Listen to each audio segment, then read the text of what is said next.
bentuk kesempurnaan dari kepribadian, dari keadaan batin seseorang, yang bisa jadi diistilahkan dalam bahasa Al-Quran kadang disebut sebagai ulul albab, kadang juga disebut dalam diskusi para ulama dengan nama insan kamil.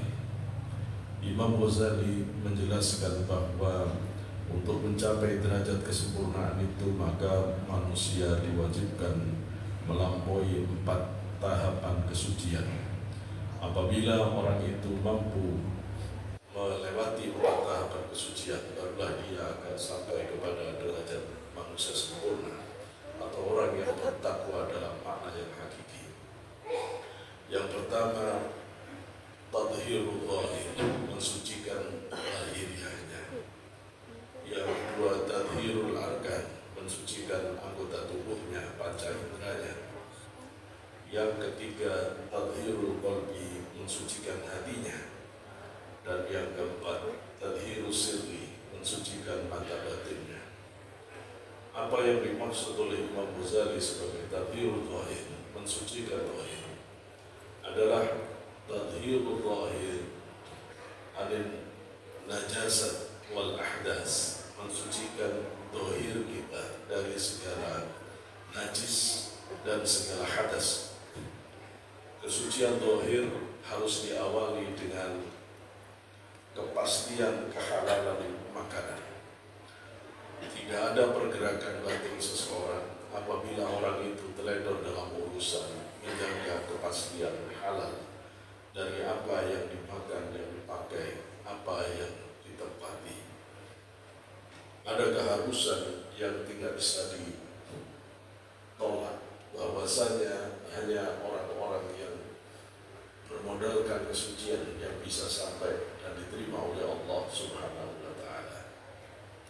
Apabila orang itu teledor di dalam urusan menjaga hal yang masuk ke perutnya, dia tidak mengerti mana halal mana haram, maka Imam Hanafi memastikan orang yang tidak pernah peduli dan tidak pernah serius meneliti apa yang masuk di dalam perutnya, apakah itu halal, apakah itu haram, meskipun ibadahnya seperti tiang masjid, maka tidak akan diterima oleh Allah. Karena kepastian makanan halal menjadi persoalan pertama apabila orang itu ingin mendekatkan diri kepada Allah. Setiap makanan haram akan menjadi energi haram dan akan menuntut perbuatan haram. Setiap makanan haram akan menghijat orang itu di hadapan Allah Subhanahu wa Ta'ala. Setiap makanan haram akan membuat hati orang yang memakannya keras dan tidak bisa melihat kebenaran, sehingga dia tidak bisa membedakan mana hak mana batil. Maka tidak mungkin orang semacam ini bisa melangkah lebih jauh di hadapan Allah Subhanahu wa Ta'ala.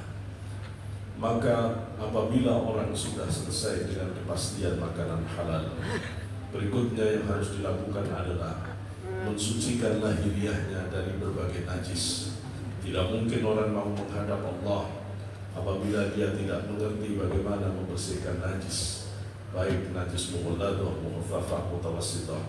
Maka orang harus tahu bagaimana bersuci dari buang air kecil, buang air besar secara benar, sehingga dipastikan kesucian lahiriah ini mendasari semua perjalanan ibadahnya ke hadapan Allah Subhanahu wa Ta'ala. Apabila dia sudah mengerti tentang bersuci, dia harus mengerti bagaimana dia membersihkan diri dari hadas, baik hadas kecil maupun hadas besar. Harus dipastikan wudhunya benar, harus dipastikan mandi junubnya benar. Maka apabila orang itu tidak mengenali secara benar bagaimana wudhu yang benar, bagaimana bersuci dari hadas besar yang benar, tidak perlu kita membahas lebih jauh tentang sholatnya, karena dipastikan apabila bersucinya tidak benar, tidak mungkin orang itu diterima oleh Allah Subhanahu wa Ta'ala.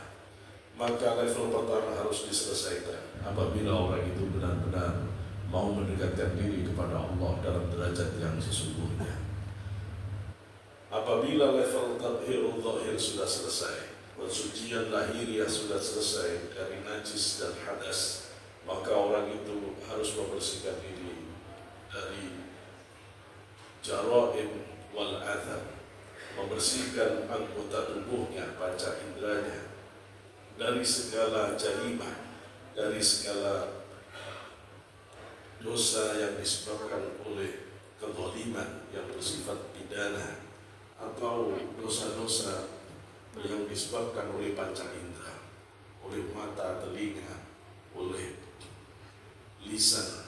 Maka semua panca indera dan anggota tubuh kita harus terjaga sesuai dengan Quran hadis. Apabila orang itu benar-benar ingin berada di sisi Allah Subhanahu wa Ta'ala dengan derajat yang tinggi, maka dia harus bisa menjaga dirinya dari berbagai perilaku kezaliman dan dari berbagai dosa. Setiap saat orang itu harus mawas diri agar matanya tidak terjatuh kepada maksiat, telinganya tidak terjatuh kepada maksiat, lisannya tidak terjatuh kepada maksiat, tangan dan kakinya tidak melakukan kemaksiatan. Apabila orang itu senantiasa melakukan kontrol diri yang efektif, maka Imam Ghazali menyarankan agar setiap pagi dan setiap petang selalu orang itu merefleksi apakah di dalam siang hari saat petang dia merefleksi itu telah terjadi kesalahan, dan apakah kesalahan itu bersifat hukukul adami, menyakiti orang lain, atau kesalahan itu kepada Allah atau kepada dirinya sendiri, dan dia harus mengambil pertobatan atas itu. Begitu juga apabila malam hari di ujung menjelang pagi dia harus kembali memeriksa dirinya, apakah anggota tubuhnya, panca inderanya telah jatuh kepada maksiat atau